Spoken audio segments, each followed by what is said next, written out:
Today we are going to start a new chapter, ellipse. Conic section हम start कर चुके थे. उसमें एक चैप्टर पैराबोला जो है हमारा वो कंप्लीट हो चुका है.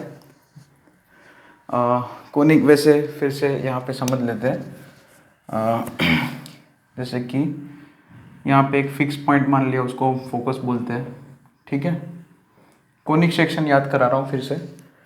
वैसे तो आपको ये इलिप्स पढ़ने से पहले पैराबोला देख लेना चाहिए एक बार. मेरे पैराबोला वाले लेक्चर्स आपको देखने चाहिए. ठीक है. तो अगर नहीं कंप्लीट है तो पहले वो कंप्लीट करना, फिर ये इसके लेक्चर्स, इलिप्स के लेक्चर स्टार्ट करना. तो एक फिक्स पॉइंट होता है ना. कोनिक सेक्शन की शुरुआत कहाँ से की थी? एक फिक्स पॉइंट होता है और एक फिक्स लाइन होती है, directrix.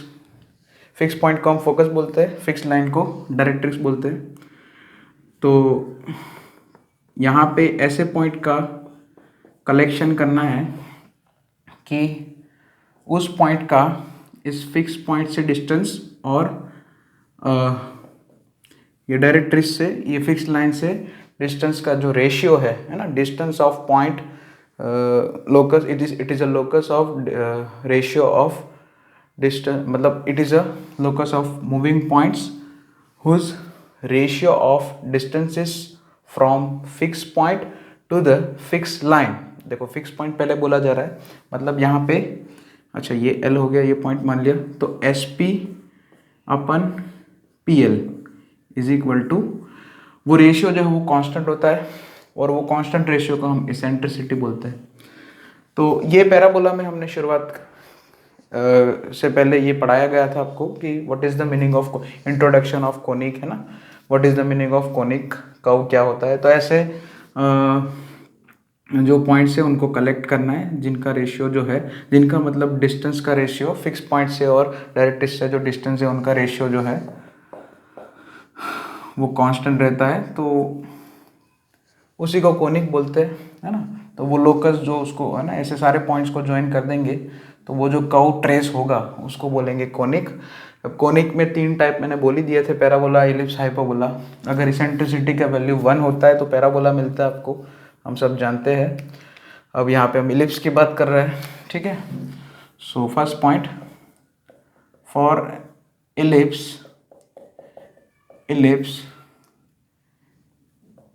PS upon PL is equal to E. ये तो हो गई बेसिक डेफिनेशन, तो यही है.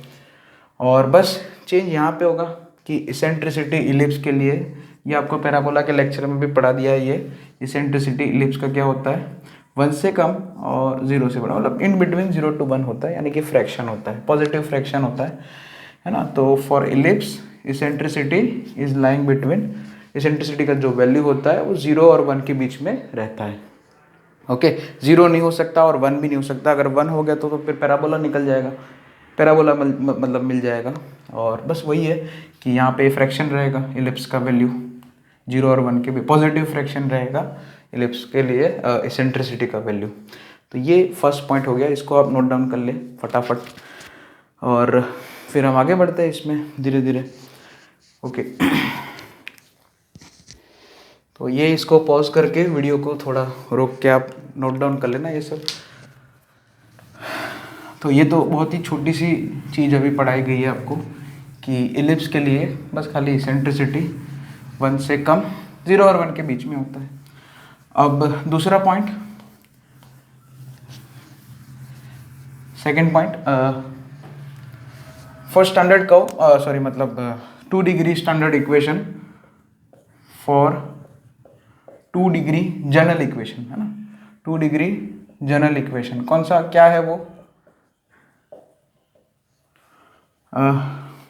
AX², जैसे कि आप जानते ही है, बहुत पहले से ही पढ़ा रखा है, plus 2HXY plus BY². 2 degree का जनरल इक्वेशन यही होता है. इसमें x², XY वाला टर्म, y² वाला टर्म, x वाला टर्म, y वाला टर्म और कांस्टेंट टर्म. तो this equation represent ellipse, represents, ये भी पढ़ा रखा है, रिप्रेजेंट्स इलिप्स इफ, क्या कंडीशन होती है, delta not equal to zero. Delta हमने पेयर ऑफ स्ट्रेट लाइन के अंदर भी डिफाइन करके रखा है, पैराबोला के अंदर भी आपको बता दिया गया what is the meaning of delta, ये आप सब जानते हो, है ना। क्या होता है A B C minus sorry plus 2FGH, उसके बाद आता है A B C plus 2FGH। हाँ, फिर सिखाया था, याद करना कैसे, ए बी सी और FGH, तो हाँ ए के साथ F, बी के साथ G और सी के साथ H, ऐसा आएगा, यानी कि AF माइनस AF², ये डेल्टा का वैल्यू है। A B C plus 2FGH minus AF² minus BG² plus CH, sorry ये तीनों तो माइनस ही रहेंगे, माइनस CH², ये दोनों प्लस, ये डेल्टा हमने डिफाइन करके रखा है।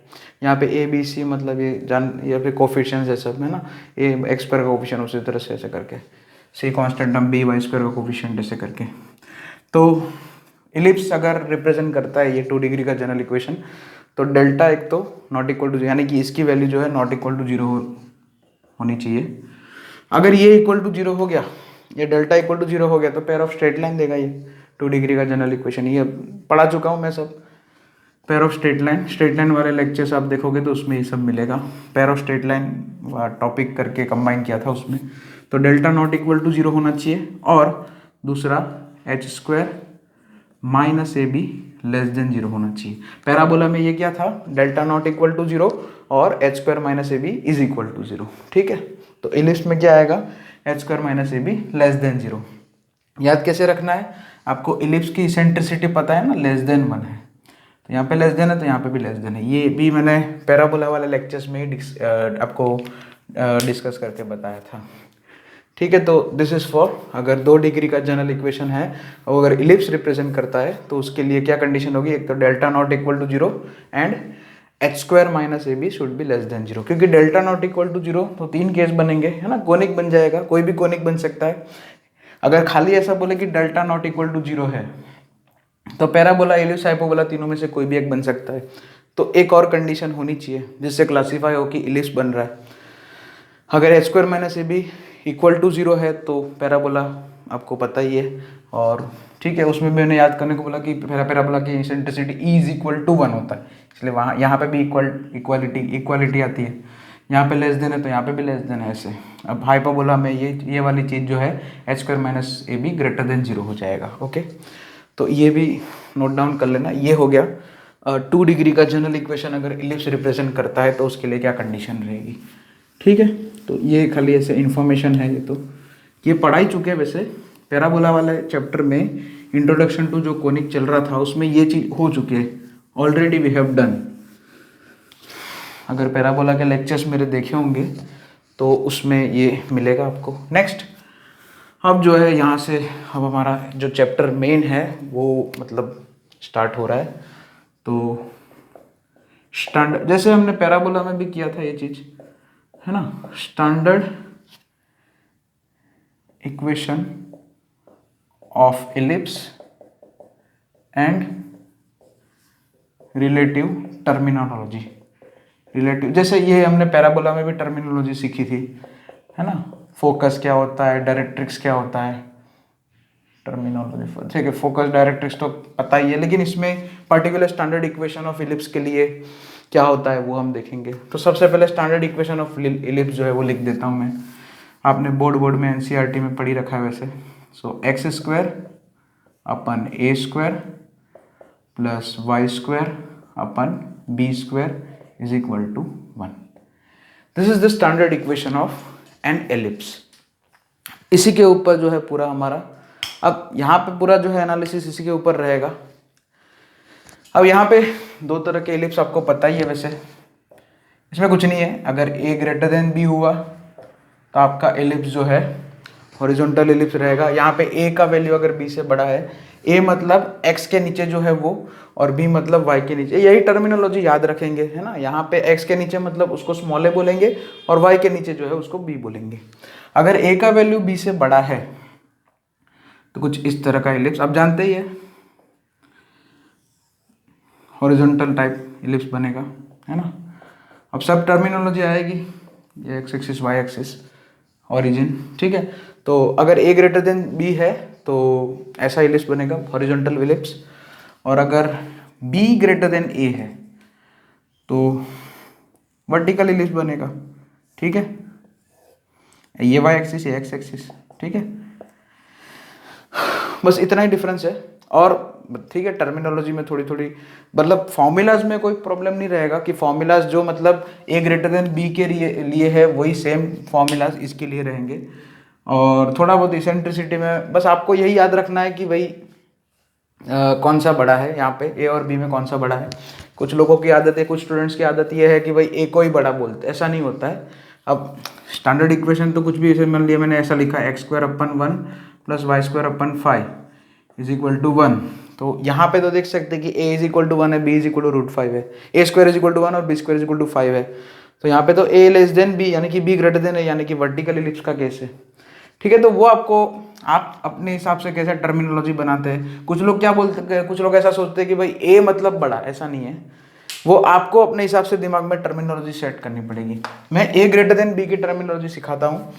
यहाँ पे पूरा डिस्कशन उसी के ऊपर मैं हॉरिजॉन्टल इलिप्स का ही जो है टर्मिनोलॉजी बताऊंगा और मैं आपको बता दूंगा कि इसमें कैसे काम करना है आगे।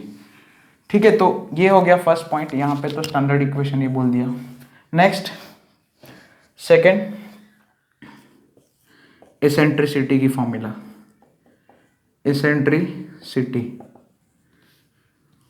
ये a ग्रेटर देन b के लिए लिख रहा हूं मैं, और similarly you can write for b greater than a also. यहाँ पे ये सिखा दूंगा तो, और मैं एक यहाँ पे एक जो है कॉन्सेप्चुअल चीज बता दूंगा कि वहां से आपको पता चल जाएगा कि कैसा फॉर्मूला लिखना है। तो यहाँ पे फॉर्मूला कुछ ऐसा है, e² = 1 - b² / a²। ठीक है, दिस इज फॉर ये फॉर्मूला किसके लिए है, अगर a b से बड़ा है तो अब आपको याद कुछ नहीं रखना है। e², अच्छा e का वैल्यू क्या, ये तो e² हुआ, तो e का वैल्यू क्या लिखेंगे हम लोग, √1 - b² / a²। फाइन। अब आप ध्यान से देख सकते हैं 1 माइनस करके लिखा है। ठीक है, 1 में से घटाया है कुछ, तो मतलब e² का वैल्यू <1 हुआ, यानी कि e <1 हुआ। ये तो हमें यहाँ से पता चल ही रहा है कि भाई इलिप्स में सबसे पहले वहीं से शुरुआत किया मैंने कि इसेंट्रिसिटी का वैल्यू 1 से कम होता है, 0 से बड़ा होता है। अब 0 से बड़ा भी तो करना है। ठीक है, तो उसके लिए यहाँ पे देखो ये b मैंने ऊपर रखा है। अब यहाँ पे केस ये है a ग्रेटर देन b है, तो यहाँ पे b अगर मैं a ऊपर मतलब यहाँ पे b² / a² है, वो भी 1 से कम होगा क्योंकि b जो है a से छोटा है। तो ये जो रेशियो है वो 1 से छोटा होगा, मतलब ये 1 में से 1 से कम वैल्यू घटा रहा है। ऐसा ही हुआ ना, 1 में से 1 से कम वैल्यू घटा रहा है। तो मतलब जैसे मान लिया 1 में से 0.5 माइनस कर रहे हैं, तो आपका वैल्यू जो ये इसेंट्रिसिटी का e² का जो वैल्यू है वो इन बिटवीन 0 से 1 ही रहेगा, है ना। अगर यहाँ पे न्यूमरेटर में हम बड़ी वैल्यू जो a और b में जो बड़ी वैल्यू वो रखते हैं, अगर a² रखता अगर मैं ये वाले केस में, तो फिर नेगेटिव आ जाता है, e² नेगेटिव हो जाता है, डिफाइन ही नहीं हो पाता ये। इसलिए यहाँ पे याद क्या रखना है आपको कि e² = 1 - b² / a² लिखना है आपको, सिमेट्रिक। अगर यही चीज आपको b ग्रेटर देन a के लिए लिखना है तो कुछ नहीं है, छोटी वाली वैल्यू ऊपर आएगी, यानी कि ये स्ट्रक्चर तो यही रहेगा, 1 - यहाँ पे जो है a² / b² आ जाएगा। This is for b greater than a। तो अब आपको ये a b में कंफ्यूजन नहीं होना है, बस यहाँ पे जो है 1 - b² / a² जो है ना, तो यहाँ पे ये दोनों का स्क्वायर ही है, दोनों का स्क्वायर का रेशियो है, तो ऊपर जो है छोटी वैल्यू आएगी। और सिंपल सी बात है, ऊपर अगर आप बड़ी वैल्यू रखोगे तो भी तो फिर आपका जो है 1 - ये 1 से बड़ा हो जाएगा। 1 - 1 से बड़ा मतलब नेगेटिविटी आ जाएगी। e² = नेगेटिव वैल्यू आएगा, नेगेटिव वैल्यू तो यहाँ पे e² ऐसे होता नहीं है ना। ठीक है, तो e² अगर नेगेटिव तो डिफाइन ही नहीं हुआ। तो बस इतना ही याद रखना है कि यहाँ पे जो है ऊपर छोटा वाला वैल्यू रखेंगे। ये a b में स्मॉल b में कंफ्यूजन करने की जरूरत नहीं है हमें। ठीक है, तो कोई एक ही फॉर्मूला याद करो, मैं तो यही फॉर्मूला याद रखता हूँ इसी को, है ना। ये दूसरा फॉर्मूला तो ऐसे ही खाली मैंने मतलब बता दिया कि ऐसे अगर b a से बड़ा है तो ऐसे लिख सकते हैं। और दूसरी एक बात, यहाँ पे ये जो फॉर्म है तो b ग्रेटर देन a का फॉर्म, यह फॉर्मूला जो है हमें ज़रूरत नहीं है। मैंने तो कॉन्सेप्ट बता दिया कि कैसे रहेगा यहाँ पे, कि यहाँ पे जो छोटी वाली वैल्यू है इधर रेशियो में ऊपर आती है। तो अब यहाँ पे थोड़ा इस फॉर्मूला को और सिंप्लीफाई करना है, ए स्क्वायर से मल्टीप्लाई कर दिया। ओके, सबसे पहले तो so A square is equal to A square minus B square. ये भी काफ़ी क्वेश्चंस में ये फॉर्मूला यूज होता है, ये फॉर्म यूज होता है कि A square is equal to A square minus B square. उसी तरह से अच्छा बी स्क्वायर का वैल्यू लिखना है तो यहाँ पे बी स्क्वायर भेज दो और ए स्क्वायर उधर उठा के भेज दो और ए स्क्वायर कॉमन भी निकाल दो। ठीक है ना, कुछ नहीं किया, ये माइनस बी स्क्वायर को लेफ्ट साइड पे भेजा, ए स्क्वायर को राइट हैंड साइड पे भेज दिया और दोनों में से ए स्क्वायर कॉमन निकाला। ये भी फॉर्मूला यूजफुल है, फ्रिक्वेंटली यूज होता है काफ़ी क्वेश्चंस को सॉल्व करने के लिए। तो ये बेसिक टर्मिनोलॉजी यहाँ पे अभी इसेंट्रिसिटी उसमें हो गया। ठीक है, अब आगे तो ये 1 2 और ये 3 स्क्वायर रूट में याद रखो, चाहे इसमें याद रखो, स्क्वायर में याद रखो, जैसे भी रखना आपको। ठीक है, नेक्स्ट पॉइंट, अब हम ये जो है इसका डायग्राम बनाते हैं। जैसे कि इलिप्स तो हमने बोल दिया कि ऐसे आएगा और उसमें हम थोड़ा और डिटेल में जाते हैं, फोकस पे जाते हैं। अभी फोकस डायरेक्ट्रिक्स समझते हैं। 1 मिनट, फोकस और डायरेक्ट्रिक्स की बात करनी है अभी। तो सबसे पहले यहाँ पे एक इलिप्स, ये थर्ड पॉइंट यहाँ बोल दिया। अभी तो मैं खाली स्टैंडर्ड इक्वेशन की बात कर रहा हूँ मैं खाली, उसमें हम थोड़ा बहुत अभी देख रहे हैं। अब डिटेल में एनालिसिस अभी कराया जाएगा। यहाँ पे सिमेट्रिक होता है। ठीक है, इलिप्स जो है दोनों एक्सिस के अबाउट सिमेट्रिक है। पैराबोला जो है वो किसी एक एक्सिस के अबाउट ही सिमेट्रिक होता है। अब उसका रीज़न क्या है? पैराबोला मैं पहले ड्रॉ करने से पहले वो बता देता हूँ। Y square is equal to 4x होता है। ठीक है, तो यहाँ पे y का स्क्वायर है, इसलिए ये वाला पैराबोला x एक्सिस के अबाउट सिमेट्रिक आता है। इसका ग्राफ आपको पता है कैसे ड्रॉ करते हैं, इस तरीके से ऐसे ड्रॉ करते हैं, आपको पता ही है। ठीक है, और अगर आपका ये फॉर्म हुआ x square is equal to 4by, तो वो कुछ ऐसा आता है। यहाँ पे x का स्क्वायर है, इसलिए आपका पैराबोला y एक्सिस के अबाउट सिमेट्रिक होगा। अब ये हमारा इलिप्स क्या है? इलिप्स का इक्वेशन क्या हमने स्टैंडर्ड इक्वेशन लिखा, x square upon a square plus y square upon b square is equal to 1। ध्यान से देखिए तो दोनों के ही स्क्वायर है ना। यहाँ पे देखो हमारा इलिप्स का स्टैंडर्ड इक्वेशन क्या था, अभी लिखा था x square upon a square plus y square upon b square is equal to 1, यानी कि दोनों ही वेरिएबल का स्क्वायर है। इसलिए हमारा इलिप्स जो है, ellipse is symmetric about both the axis. Ellipse जो है दोनों ही एक्सिस, एक्स एक्सिस के अबाउट भी सिमेट्रिक है, वाई एक्सिस के अबाउट भी सिमेट्रिक है। अब पैराबोला में तो एक ही फोकस आता था, इलिप्स में 2 फोकस आएंगे, एक इस साइड होगा एक इस साइड होगा। एक को S1 बोलेंगे, दूसरे को S2 बोल देंगे। जैसे 2 फोकस है तो 2 डायरेक्ट्रिक्स भी रहेगा, है ना। 2 फोकस है पैराबोला में, 1 फोकस 1 डायरेक्ट्रिक्स। इलिप्स में 2 फोकस 2 फोकाई ऐसा बोलते हैं। फोकस का प्लूरल जो है फोकाई है, फोकसिस ऐसा नहीं बोलते हैं। वो अभी मैं बताता हूँ, वो भी लिखाता हूँ उसका स्पेलिंग वगैरह। तो यहाँ पे ये एक डायरेक्ट्रिक्स इधर आएगी, डायरेक्ट्रिक्स D1 बोल देते हैं। ठीक है, इसके इक्वेशंस, फोकाई के कोऑर्डिनेट्स, वो सब अभी डिटेल में टर्मिनोलॉजी में, रिलेटेड टर्मिनोलॉजी में अभी एनालिसिस करते हैं। अभी तो मैं खाली बता रहा हूँ कि स्टैंडर्ड इक्वेशन में फोकस कहाँ होते हैं। अच्छा, यहाँ पे भी ये फोकस दोनों सिमेट्रिक होते हैं। ऐसे यहाँ ये डिस्टेंस और ये डिस्टेंस सेम होता है।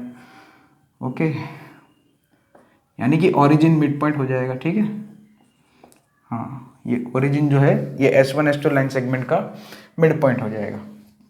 दूसरा डायरेक्ट्रिक्स, जितनी दूरी पे ओरिजिन से फर्स्ट डायरेक्ट्रिक्स है उतनी दूरी पे लेफ्ट साइड पे दूसरा डायरेक्ट्रिक्स D2 आ जाएगा। ठीक है, अब यहाँ पे कोई पॉइंट मैंने लिया P, तो अब यहाँ पे कर्व कैसे ट्रेस हो रहा है कि ये P पॉइंट को S1 फोकस के साथ D1 डायरेक्ट्रिक्स है, S2 फोकस के साथ D2 डायरेक्ट्रिक्स है।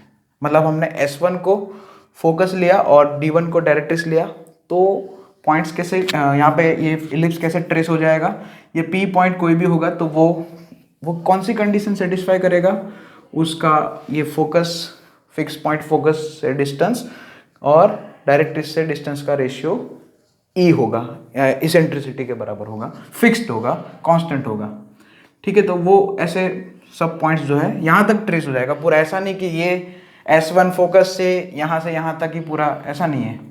यहाँ पे कोई P पॉइंट होगा या मान लिया Q पॉइंट हो गया, तो Q पॉइंट के लिए भी S1 QS1 अपन QD1 मतलब D1 से डायरेक्ट्रिक्स D1 से परपेंडिकुलर डिस्टेंस, वो रेशियो भी इसेंट्रिसिटी के बराबर ही होगा। ठीक है, तो पूरा इलिप्स जो है किसी एक फोकस और किसी एक डायरेक्ट्रिक्स को पैर बना के हम जो है ऐसे ट्रेस करा सकते हैं, दोनों फोकस की जरूरत नहीं है। ठीक है, मतलब आप S1 फोकस के साथ D1 डायरेक्ट्रिक्स ले लो, तो यानी कि PS1 अपन PD1 का मतलब, अच्छा यहाँ पे कोई पॉइंट D1 ही बोल दो, ठीक है, ऐसे कंफ्यूजन ना हो। PD1 मतलब perpendicular distance of this point to this directrix is equal to E। और सिमिलरली अगर आप P पॉइंट को S2 फोकस और डायरेक्ट्रिक्स सेकेंड डायरेक्ट्रिक्स के साथ अगर आप ट्रेस करना चाहो तो भी आप जो है ट्रेस कर सकते हो। उसके लिए क्या लिख देंगे, उसके लिए कुछ नहीं, simple PS2 upon PD2 is equal to E, है ना। तो आपका कर्व जो है मतलब इलिप्स जो है कैसे भी ट्रेस हो जाएगा, मतलब आप S1 फोकस के साथ D1 डायरेक्ट्रिक्स लेते तो भी ट्रेस हो जाएगा, और S2 फोकस के साथ D2 डायरेक्ट्रिक्स लेते तो भी आपका जो है पूरा इलिप्स जो है ट्रेस हो जाएगा। तो उसके लिए जो है बस आप यही ध्यान रखें भाई, S1 फोकस के साथ अगर D2 डायरेक्ट्रिक्स लेंगे तो फिर कुछ और इलिप्स आएगा, तो वो फिर ऐसे इलिप्स आ जाएगा, इस साइड इलिप्स चला जाएगा, वो लेफ्ट साइड है ना। S1 फिर जो है D2 के साथ अगर लेंगे, यानी कि हम ऐसा लिखते हैं PS1 upon PD2 is equal to E, तो कुछ और इलिप्स इस साइड से इस ये साइड हो जाएगा, ये साइड इलिप्स आ जाएगा, है ना यहाँ पे। तो ठीक है, तो हम S1 के साथ D1 और S2 के साथ D2, और टर्मिनोलॉजी यही रखेंगे हम हमेशा। ओके, तो अब रिलेटिव टर्मिनोलॉजी स्टार्ट करेंगे, इसको थोड़ा नोट डाउन कर लेना।